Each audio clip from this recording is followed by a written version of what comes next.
It was one of those parties where I only knew, like, 5 people.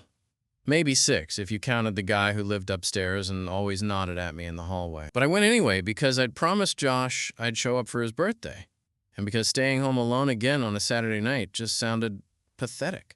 I lasted about an hour, long enough to say hi to the people I knew, sip a beer that tasted like tap water, and get caught in 3 conversations I had no business being in.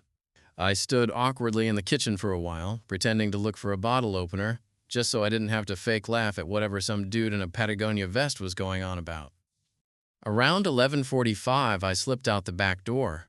The yard was small, fenced in by those cheap wooden panels that were already starting to splinter at the edges. A few citronella candles burned low on the patio, doing their best against the cold and the bugs. The porch light was busted, so the rest of the yard was mostly shadow. I didn't even see him at first. I only noticed when I moved to lean against the railing and saw a shape near the tree line, a figure sitting on the grass, half hidden behind the crumpled edge of a lawn chair.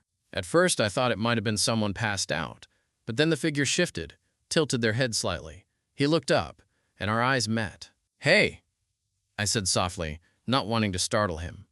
He blinked, then gave a slow nod.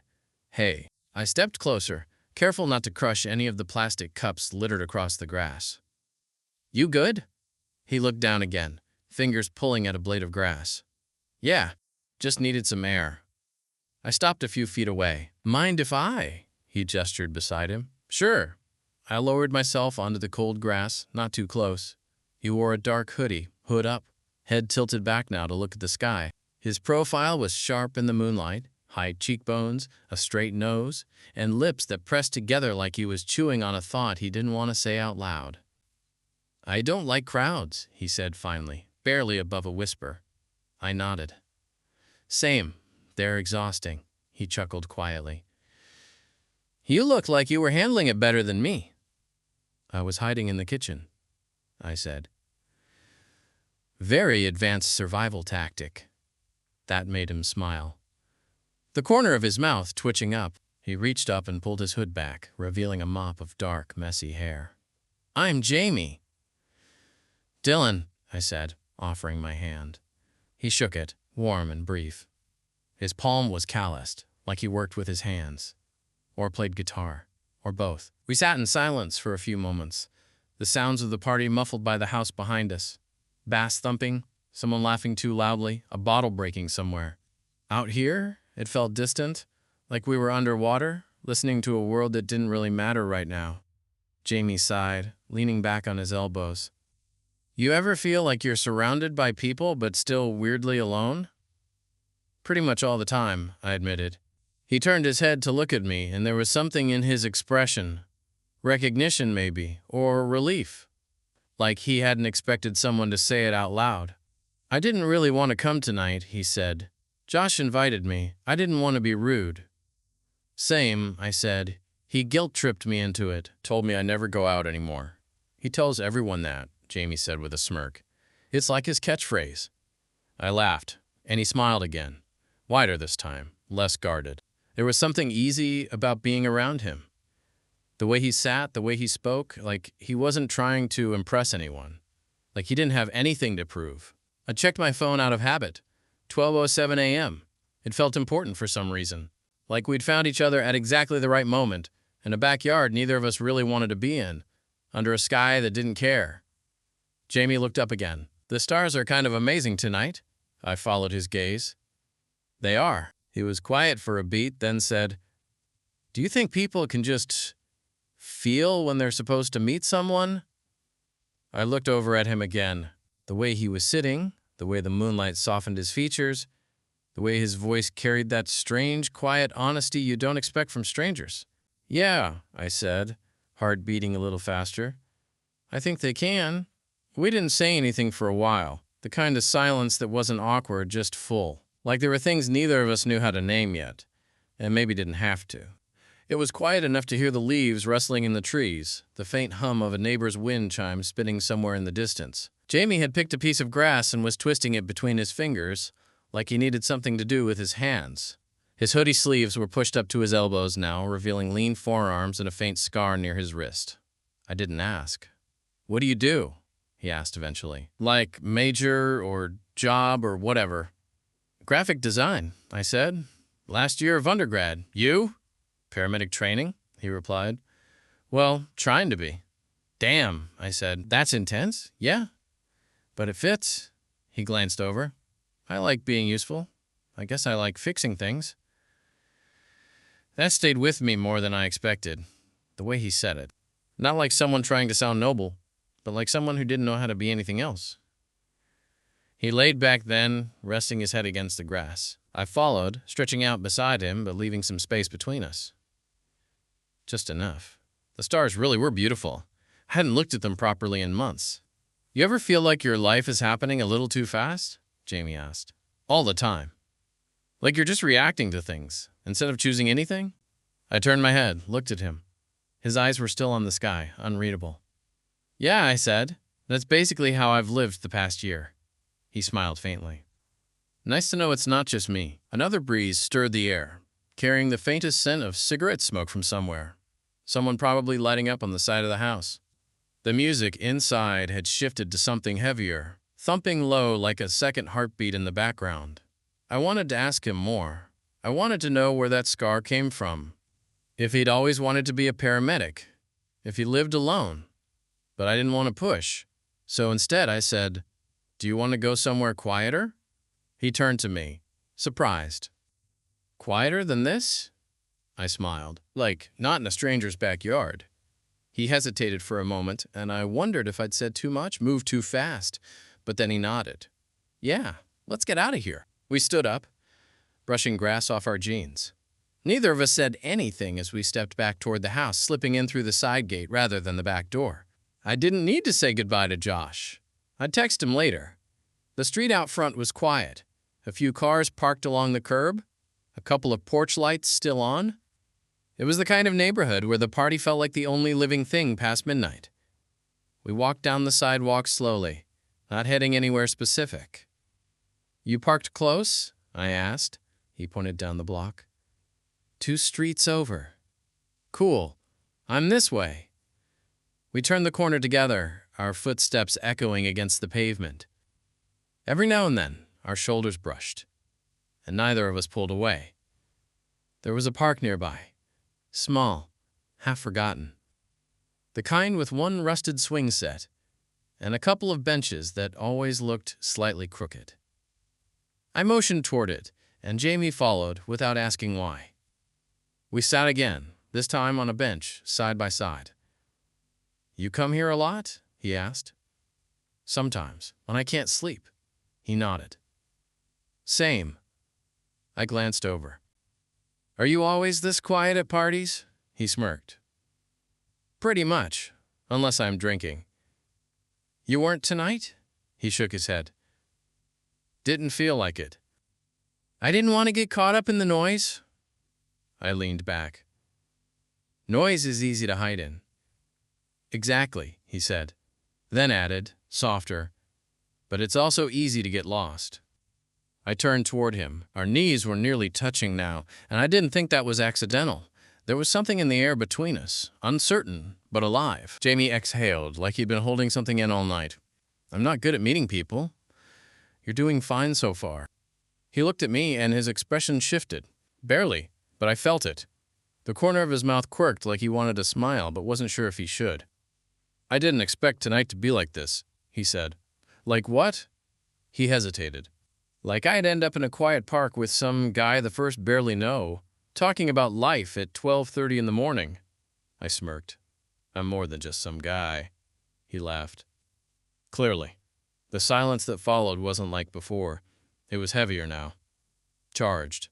Like something was about to happen, and we both knew it but weren't sure who'd move first. So I did. Just a little. I shifted my hand slightly on the bench, let my fingers rest close to his. Not touching.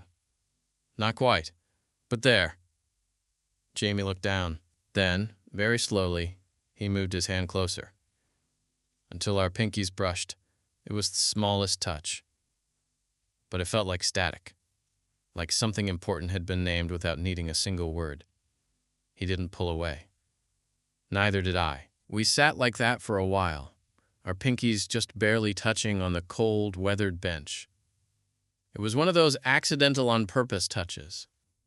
The kind you can explain away if you have to, but neither of us did. Jamie didn't move, and I didn't either. I just listened to the wind threading through the trees, the rustle of leaves, the occasional passing car in the distance. I glanced at him. His eyes were on our hands. The look on his face wasn't fear, exactly. More like awareness.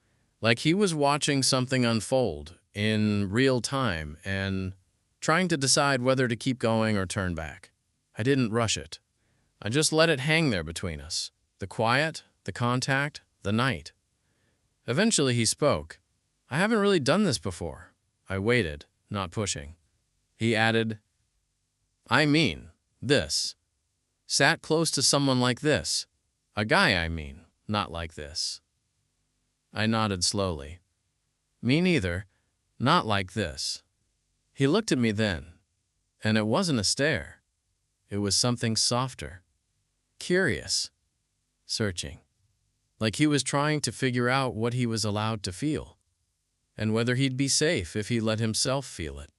You ever think, he said quietly, that maybe some people are just meant to find each other in weird places?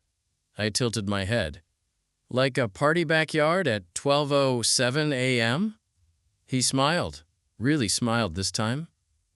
Exactly. And just like that, the tension between us loosened. Not gone, but changed. It wasn't uncertainty anymore. It was something warmer, something closer to permission. I let my pinky curl around his a little more.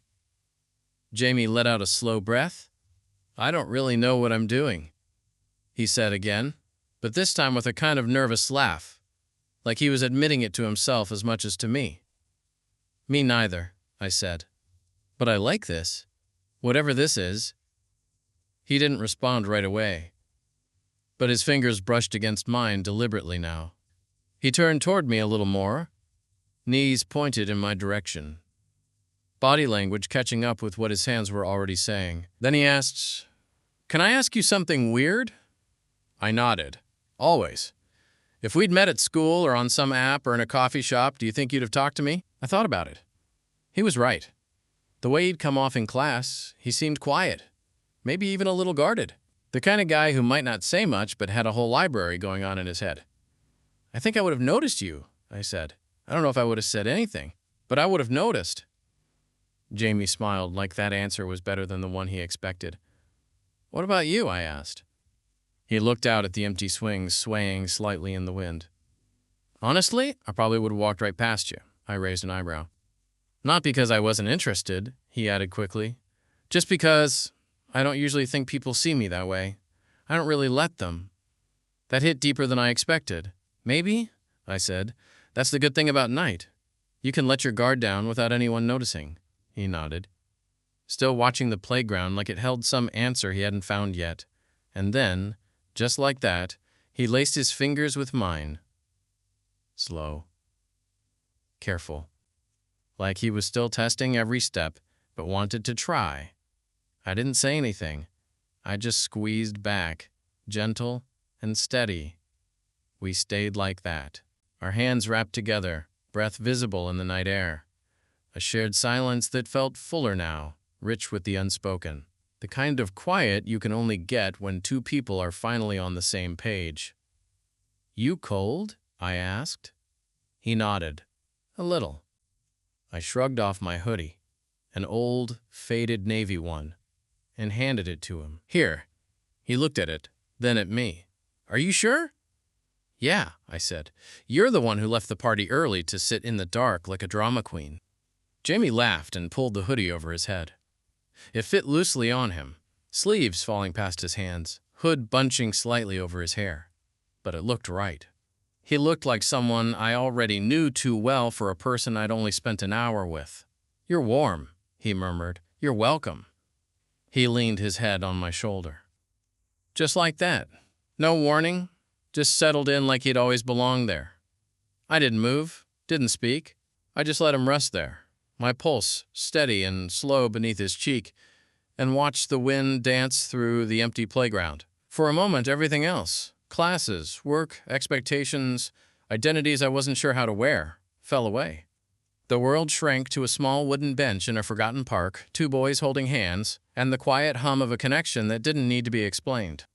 It must have been at least half an hour, maybe more, that we sat there like that. Jamie's head resting on my shoulder, our fingers still laced together, slow and unmoving. Neither of us said much, but it didn't feel like silence. It felt like everything else. The kind of quiet where breathing syncs up and words start to feel unnecessary. The kind of quiet that says more than a whole night of talking could.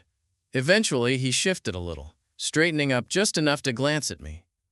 "You okay?" he asked. I nodded. "Yeah. You?"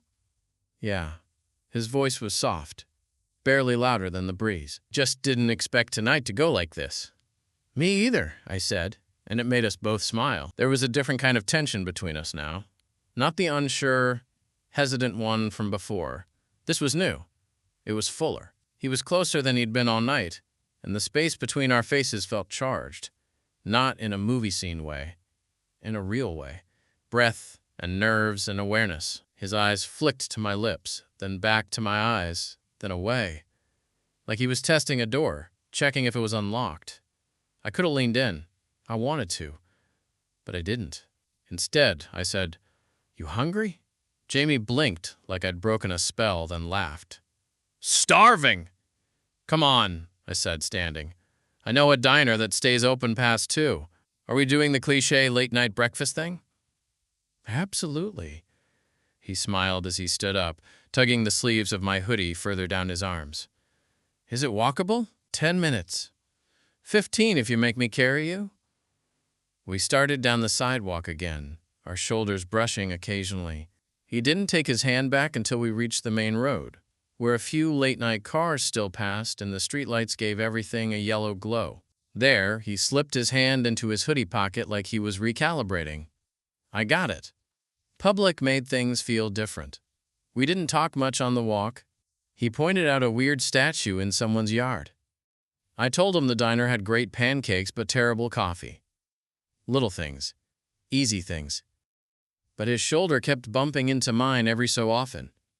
And he never stepped away. When we reached the diner, it was nearly empty. Just one old guy in a booth reading a newspaper from 3 days ago, and a tired-looking waitress who gave us a knowing half-smile as she waved us toward a booth by the window. We slid in opposite each other. For a moment I missed sitting side by side. "Coffee?" the waitress asked, already holding the pot. "Sure," Jamie said, "but I've been warned." She grinned. "We don't serve it for the flavor, honey. We serve it for the regret." We both laughed as she poured. After she left, Jamie took a sip, winced, and said, "Wow, that is aggressively bad." "Told you." He leaned back in the booth, rubbing his eyes. "I feel like I've been awake for a week. You want to head back after this?" He hesitated. Not really. Something about the way he said it made my chest tighten a little. "Yeah," I said. "Me neither." He looked at me again. Longer this time, more certain. "I'm glad you came out back." "Me too." There was a pause. "I wasn't really doing great tonight," he admitted, voice quieter now. Not like anything dramatic, just low. Tired of pretending I'm fine in those rooms full of people. I didn't want anyone to notice. And then I did. He smiled, a little sad, a little grateful. "Yeah, you did." I wrapped my hands around the warm mug, even though I wasn't drinking the coffee. "Sometimes I feel like I've built this version of myself just to get through things," Jamie continued, "and then someone sees past it, and it kind of wrecks me." "I don't think it wrecked you," I said. "I think it let you breathe." He looked down at the table, chewing on the inside of his cheek like he was trying not to get emotional. "I don't usually talk like this," he said, "especially not with guys. I don't usually sit in parks holding hands with them either." He laughed again. It came out easier this time. The food came a few minutes later. Pancakes for both of us, mine with bananas, his with chocolate chips. We dug in like two kids who hadn't eaten all day. It was warm, greasy, perfect in the way only diner food at 2 a.m. can be. Halfway through eating, Jamie asked, "Do you think this is weird? Us? Yeah. I took a moment to answer. I think it would have been weird if I hadn't gone outside. He nodded slowly. Yeah, there was a comfort in knowing we both felt it. That it wasn't just in my head, that this wasn't just some passing moment one of us would forget by morning. It felt real, in the way only unexpected things can be. When we finished, Jamie leaned back against the booth and looked at me with this soft, half-exhausted expression. I don't want to go home yet, he said.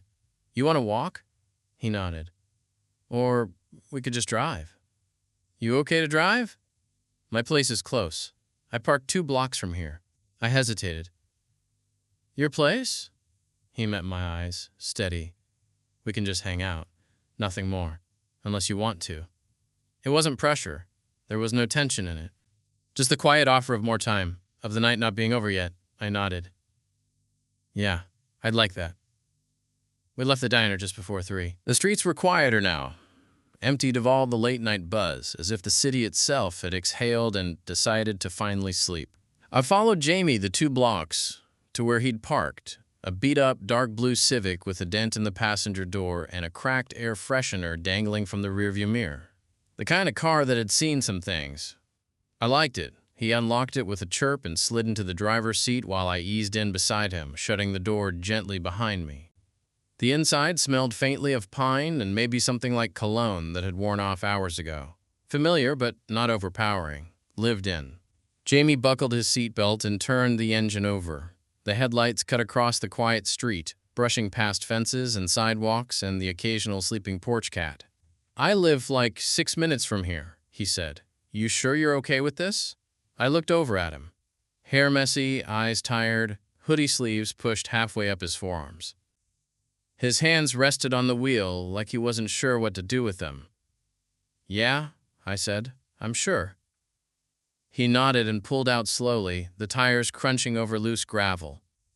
The drive was quiet at first. Jamie kept the radio off, and the only sound came from the low hum of the engine and the wind whispering past the windows. My knee brushed against the console, his elbow near mine but not quite touching. This is weird, right? He said suddenly, eyes still on the road. What part? He gave a soft laugh. All of it. Leaving a party with someone you barely know, holding hands in a park, pancakes at 2 a.m. Yeah, I said. It's weird, but it's good. He nodded, the faintest smile tugging at the edge of his lips. Good, weird, he repeated. We pulled up outside his apartment building a few minutes later. Nothing fancy, just a 2-story brick setup with a narrow walkway and a flickering porch light that buzzed overhead. He parked in a spot labeled 2C and cut the engine. You can head up first if you want, he said, gesturing toward the stairs. I'll just grab a couple things. I waited for him anyway. When we got to his apartment, it was dark inside, except for the glow from a small lamp on the kitchen counter. The place was neat. Sparse furniture, a worn gray couch, a couple of framed photos on the wall, one of which showed a much younger Jamie standing next to a guy who looked like his brother. A guitar rested in the corner beside a milk crate full of vinyls. Make yourself at home, he said, tossing his keys in a dish by the door. I stepped inside slowly, taking it in. It felt quiet in a different way than the outside world had. Like it was used to being a place where noise wasn't necessary. There was a calm to it, an ease. Jamie kicked off his shoes and padded barefoot across the hardwood to the kitchen. Water? Sure. He grabbed 2 glasses and filled them from a filtered pitcher in the fridge. When he handed one to me, our fingers brushed again. This time, we both noticed. I took a sip and set it down on the counter. So this is where you disappear to after class? He smiled, leaning against the sink. Yep, my little hideout. It suits you. He tilted his head. What's that supposed to mean? It's quiet, I said. But you notice everything. Jamie looked down at his glass, his smile fading a little into something softer, thoughtful. That's the nicest thing anyone said to me in a while. It's just the truth.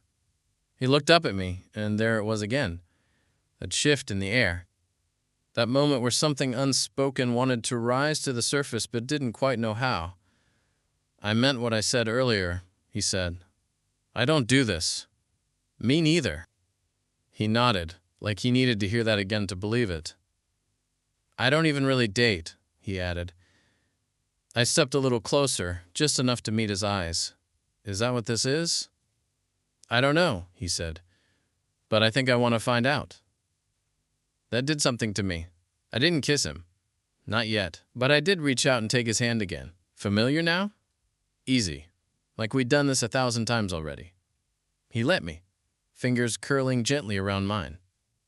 I'm not here for anything I'm not ready for, I said. Same. I just want to be near you, Jamie nodded, stepping forward until the space between us all but disappeared. Then stay, he said. And I did. Jamie didn't let go of my hand as we moved to the living room. He didn't rush, didn't tighten his grip, just held it the way someone holds something fragile but familiar. Like he wasn't totally sure he was allowed to, but he wasn't ready to stop. We settled on the couch, side by side, still holding hands. His apartment was still. It felt like the kind of quiet that had been waiting for someone to come and fill it. I don't have much, Jamie said, gesturing around the room with his free hand. No TV, really. I mostly read or listen to music. What do you read? Medical stuff, mostly, and whatever's cheap at the used bookstore down the street, I smiled. That's very sensitive guy with a secret playlist of you, Jamie smirked. Guilty. And yes, I do have one. Do I get to hear it? He leaned over the arm of the couch and pulled out a dusty Bluetooth speaker from a cabinet. Only if you promise not to judge me. I make no promises. He tapped his phone a few times, and then a slow, dreamy guitar riff floated out from the speaker. The kind of song you could fall asleep to on a Sunday afternoon. The kind of sound that lingered like fog in your chest. I leaned back against the couch. Okay, I officially don't hate it. High praise, he said, grinning. We sat like that for a while. Legs stretched out, music humming quietly in the background, our shoulders brushing occasionally. He looked over at me, his expression unreadable. I keep thinking, he said slowly, about how we didn't even talk at that party until tonight. You could have walked right past me. You almost didn't look up. I know. He paused. But I'm glad I did. I turned to him. What made you? Jamie looked at me then, really looked, and there was no smile on his face now, just honesty. You didn't feel like the rest of the noise. I didn't know what to say to that, so I didn't say anything. I just moved a little closer, enough that our legs touched fully now, side to side. And after a second, Jamie leaned into me, his head resting against my shoulder again, the same way he had in the park. You're really warm, he said quietly. I run hot, I said. It's one of my few useful qualities. He chuckled softly, then fell silent again. His breath was steady. His body relaxed into mine. I didn't move, didn't speak, just sat there, letting him take what he needed. I don't know how long we stayed like that. Minutes, maybe more. Long enough for the music to shift tracks. Long enough for the weight of the night to settle gently across both of us. Long enough that I started to feel like maybe this wasn't just a strange little detour in an otherwise normal night. Jamie straightened up a bit, turned to face me. His hand was still in mine. Can I tell you something? He asked. Of course. I was nervous, he said, even when you sat down next to me. I thought about making something up, like I was leaving, or on the phone. But then I didn't. Why? Because, he said, something about you felt safe. Like I didn't have to perform anything, I could just be. I swallowed. I'm really glad you stayed. Me too. He was quiet again, and then his eyes dropped slightly to my mouth, and this time I knew. I leaned in. Slow, careful, just enough that if he changed his mind I could stop. But he didn't. He met me halfway. Our lips brushed, soft, tentative, no pressure, no urgency. Just the question, finally asked and finally answered. He pulled back slightly, looking at me like he needed to confirm it was real. You okay? I asked. Yeah, he said, breathless. Yeah, I'm really okay. We kissed again, a little deeper this time, still slow, still cautious. His hand came up to my jaw, fingers light. The warmth of him was all around me now, real, close, present, like something I hadn't realized I'd been missing until this exact moment. When we broke apart again, he stayed close, forehead resting lightly against mine. "I didn't expect this," he whispered. "Neither did I." "But I don't want it to end," I nodded. "It doesn't have to."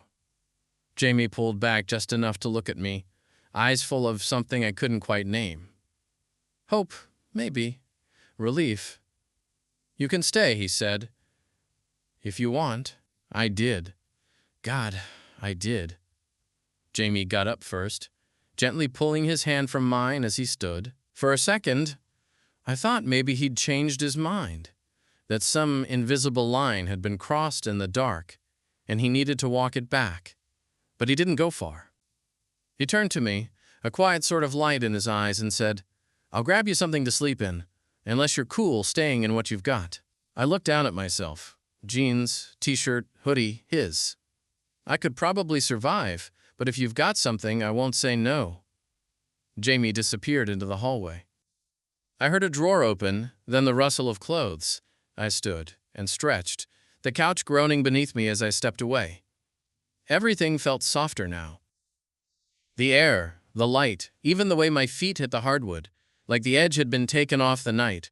He came back, holding a pair of sweatpants and a faded band tee with a cracked logo. "These okay?"